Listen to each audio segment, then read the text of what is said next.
There's something sacred about diners. The smell of fresh coffee, the clatter of plates, the quiet comfort of familiar faces chasing the same morning routine. And behind the counter always stands the one holding it all together, the waitress. She smiles through exhaustion, makes strangers feel seen, and hides her pain where no one ever thinks to look. But that morning her smile faltered. The faint bruises she tried to conceal didn't escape notice, not from everyone. Two men in the corner booth saw them too, and decided to laugh. They called her names, tossed insults like crumbs on the counter, forgetting that minutes earlier she had served them with warmth and grace. The diner fell silent. Then the bell above the door chimed, and in walked a man whose quiet presence made every cruel laugh die mid-breath. Before we continue, I just want to take a second to thank you for being here, for watching, listening, and feeling these stories with us.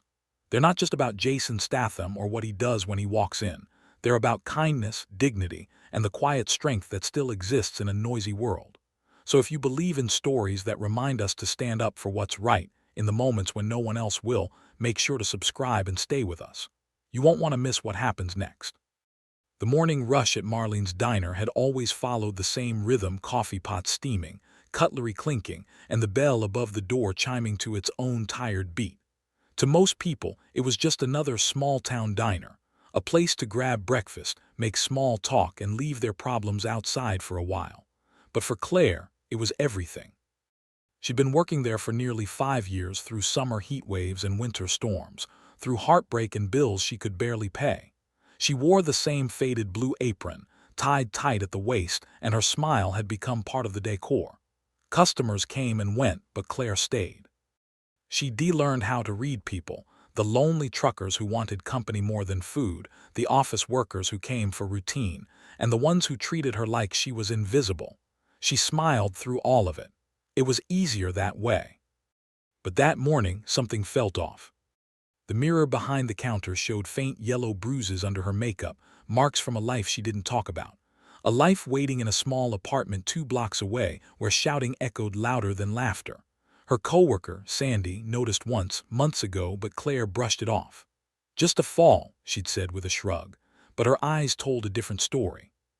She thought no one would notice today either. The diner door swung open with its usual creak. 3 men walked in, loud, overdressed for the neighborhood, and already talking like the world owed them attention. They worked at the new car dealership down the street. Everyone knew them. They came in a few times a week, always sat at the same booth, always left a mess, and never left a decent tip. "Morning, boys," Claire said softly, picking up her notepad. "Morning, sweetheart," one of them said, grinning in a way that made her skin crawl. "You look tired, late night." His friend snickered. Claire forced a polite smile. "What can I get you today?"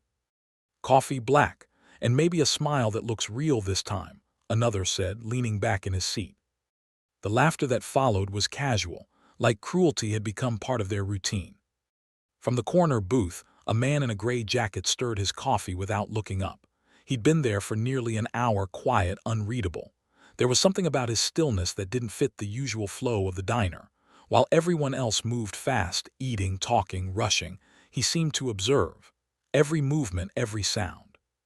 When Claire brought the men their drinks, her hand shook slightly as she set one down. The leader, a man named Eddie, noticed. His grin widened. "What's that?" he said, pointing at her wrist. "You been fighting, sweetheart?" His friend laughed. "Nah, man, that's makeup. She's hiding something." Claire froze. Her eyes flicked to the counter, to where Sandy was wiping glasses, pretending not to hear, to where the cook in the back was focused on his grill. No one would step in. No one ever did. She said quietly, "Your food will be out soon." Eddie leaned forward. "We're just talking. You don't gotta get shy." She turned to walk away, but he caught the edge of her apron and tugged lightly. "Hey, come on, don't be rude. We're your customers, right?" The sound of fabric stretching filled the air, and for a split second, everything stopped. Claire didn't look back. She just whispered, "Please don't," and pulled herself free. The laughter that followed wasn't loud, but it was cruel enough to cut through the music humming faintly from the jukebox. Across the diner, the man in the gray jacket finally looked up. His eyes were calm, too calm. He set down his spoon, pushed the cup slightly aside, and exhaled through his nose. It was a small sound, but it carried weight. Claire didn't notice him. She just went behind the counter, head down, pretending to count receipts that didn't need counting. She learned to survive moments like this by becoming small, invisible. But invisibility had a cost. It made people like them think they could get away with anything. "Hey, waitress," Eddie called out, "you missed a spot." He pointed to a spill on the floor, one they made themselves. Sandy stepped forward, ready to handle it, but Claire shook her head. "I got it," she whispered. She grabbed the mop, walked over, and began cleaning. Their laughter returned, louder now. "You're good at that," one of them said. "Must be all that practice cleaning up after people, huh?" The words stung, but she said nothing. Then Eddie's tone shifted, colder, meaner. "Tell me, Claire, that boyfriend of yours still around, the one who gave you those bruises?" The mop stopped mid-motion. Her fingers tightened around the handle. "Yeah, I heard about that," he continued. "Small town, you know, people talk."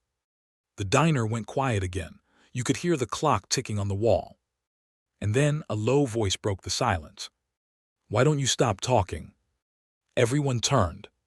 The man in the gray jacket, Jason, was standing now. His voice was calm, his hands relaxed, but his gaze carried something heavy, something final. Eddie laughed. "Oh, what's this? We got ourselves a hero." Jason took a step closer. "No, just someone who's finished listening." The cook peeked from the kitchen. Sandy froze behind the counter.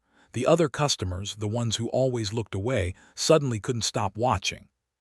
Eddie stood, puffing his chest out. "You don't know who you're talking to, mate." Jason tilted his head. "You're right, I don't, but I know what you are." The words landed like a punch. Eddie's grin faltered. "You think you're tough." Jason's voice stayed level. "No, I think you're about to make a mistake." Before anyone could blink, Eddie reached forward, fast, sloppy, angry. But Jason's reflexes were sharper. He stepped aside, caught Eddie's wrist, and turned it just enough to make him drop. The man hit the booth seat with a dull thud, his face twisting in pain. His friends jumped up, but Jason didn't even look at them. "You're done," he said quietly. "Sit down." They froze because there was something in his tone that didn't need to be proven. Authority, precision, years of control. Jason leaned closer to Eddie, his words barely above a whisper. "Apologize." Eddie spat out, "For what?" "For forgetting what respect looks like." Eddie's jaw tightened. Jason twisted his wrist slightly, just enough to remind him who held control. "I'm sorry," Eddie hissed through his teeth. Jason released him slowly, eyes never leaving his face. "Mean it next time." He stood straight, adjusted his jacket, and turned to Claire. "You okay?" Her voice was barely audible. "Yes, thank you." Jason nodded once. "Don't thank me, just stop letting people treat you like this." And then he walked back to his booth, sat down, and picked up his coffee as if nothing had happened. For a long moment, no one spoke. The diner buzzed with quiet tension, like everyone was afraid to breathe too loudly. Claire stared at the man, at the calm in his eyes, the steadiness in his hands. There was no anger there, just a kind of understanding she hadn't seen in years. She didn't know it yet, but that encounter would change everything. Because later that night, when the streetlights flickered and the diner had closed, Eddie and his friends came back. And what happened next would show Claire who that man in the gray jacket really was, and what he was capable of when kindness wasn't enough. The clock above the counter ticked toward midnight. Marlene's diner had long since closed, its neon sign flickering weakly in the window closed, though the word looked like it could burn out at any moment. Inside, the smell of detergent hung in the air, the floor still damp from mopping, the chairs turned upside down on tables. Claire worked slowly, humming to herself.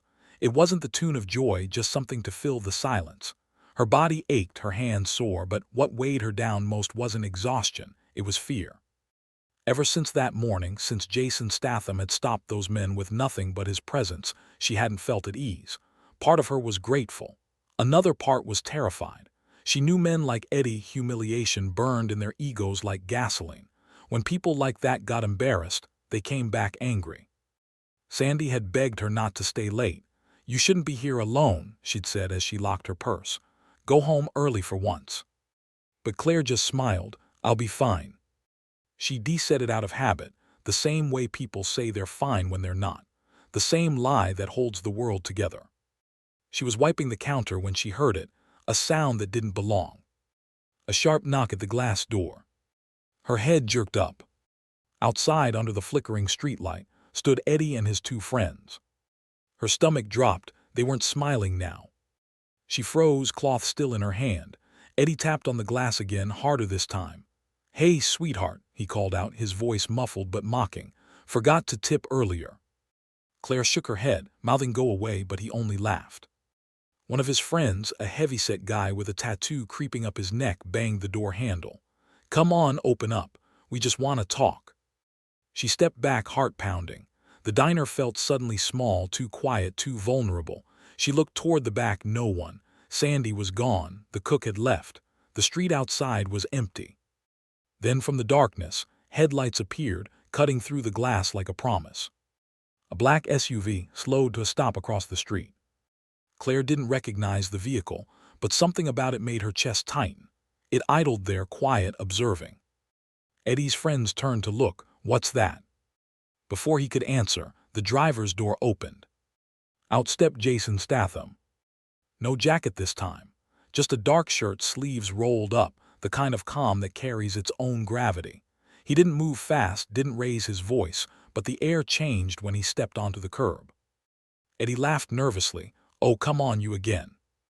Jason didn't respond. He walked across the street, each step deliberate, like a man walking through memory, not fear. The SUV door shut behind him with a soft thud, and the hum of the engine faded as if even the machine was holding its breath. When he reached the diner door, he didn't look at Eddie. He looked at Claire. "You all right?" he asked softly through the glass. She nodded, trembling. "They won't leave." Jason's gaze shifted to Eddie, slow, cold, unblinking. The kind of look that measured not strength but character. "Step away from the door," he said, voice calm. Eddie smirked. "Or what, you'll call the cops?" Jason didn't answer. Instead, he reached into his pocket, not fast, not threatening, and pulled out a keyring. He unlocked the diner door, stepped inside, and closed it gently behind him. "You shouldn't be here," Claire whispered. "It's fine, I can." He shook his head. "No one should have to deal with this." Eddie stepped forward. "Oh, please, you think you scare us. You embarrass me in front of everyone this morning. You think that's done." Jason tilted his head slightly. "You want to finish what you started." "Damn right," Eddie said, cracking his knuckles. "Let's go." Jason sighed softly, almost sadly. "You had all day to make a better choice." And then everything happened fast, not loud, not wild, but precise. Eddie lunged first, telegraphing every movement. Jason sidestepped, grabbed his arm, and twisted just enough to send him stumbling into a table. The man with the tattoo came next, bigger, slower. Jason caught him mid-swing, shifted his weight, and used the man's own momentum to drop him flat against the floor. The sound of air leaving his lungs filled the room. The third man hesitated. Jason didn't. He stepped forward, grabbed the man by the collar, and pinned him gently, almost kindly, against the wall. "This is the part," Jason said quietly, "where you stop pretending you're a man. No shouting, no bravado, just control. The kind that comes from knowing exactly how much force to use and when to stop." When it was over, all three were on the ground, groaning, breathless, humbled. Jason stepped back, breathing steady. "You're done here." Eddie glared up from the floor. "You think you can?" Jason crouched beside him, his voice almost a whisper. "I don't think. I know, because people like you always crumble when someone finally tells you no." He stood and turned to Claire. "You need to lock the door. I'll handle the rest." She stared at him, still shaking. "Who are you?" He hesitated for a moment, then said, "Just someone who's been where you are." Before she could respond, police sirens echoed faintly down the street. Someone from a nearby shop must have called them after hearing the noise. Jason stepped back as blue lights flashed across the window. When the officers arrived, they didn't question him much. The men on the floor were drunk, bruised, and clearly the aggressors. One of them muttered something about being attacked, but even the cops didn't seem convinced. Jason gave his statement in a few clipped sentences, calm and factual. Then, as they led the men out in handcuffs, he turned back to Claire. "You should take a few days off," he said. "I can't," she replied automatically. "Bills don't stop." He nodded, like he understood that more than anyone. From his pocket, he pulled out a folded card and placed it on the counter. "If anyone gives you trouble again, call this number." She looked down, no name, just a phone number. The simplicity felt almost like protection. When he reached the door, she called after him. "Why'd you help me? You don't even know me." Jason paused. For a moment he looked out through the glass, the street empty again, the night calm. "I know what it's like," he said softly, "to be surrounded by people who see you hurting and choose to look away." Then he stepped outside, and the door's chime faded behind him. The next morning, word spread through town faster than coffee could brew.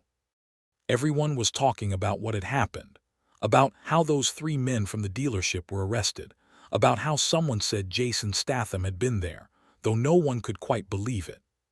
Claire arrived at the diner just before dawn. She half expected the world to look different, brighter maybe, but it didn't. The same cracked pavement, the same sky, the same bills waiting on her counter at home. And yet something inside her had changed. For the first time in a long while, she felt seen. As she brewed the first pot of coffee, she found the folded card again in her apron pocket. She turned it over, just the number. No company, no title. She almost called it just to say thank you, but something stopped her. Jason hadn't helped her to be thanked. He'd done it so she'd remember what she was worth. That evening, after closing, a delivery truck pulled up outside the diner. The driver stepped in, holding a sealed envelope with her name on it. "From a Mr. Shaw," he said. She frowned. "I don't know any Mr. Shaw." "He said you would," the driver replied, leaving before she could ask more. Inside the envelope was a single sheet of paper and a check, enough to pay off her rent for a year.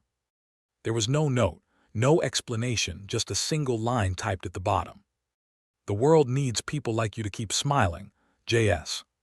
Claire sat at the counter for a long time, tears blurring the ink. She didn't tell anyone. She didn't post about it, didn't try to find him. She just closed her eyes, took a deep breath, and let herself believe, for the first time in years, that kindness could still find her. Outside, the diner lights flickered off one by one. The street went quiet again. And somewhere down the road, Jason drove away, another story left behind, another small corner of the world quietly restored. Because for him, it was never about being seen. It was about making sure someone like Claire finally was.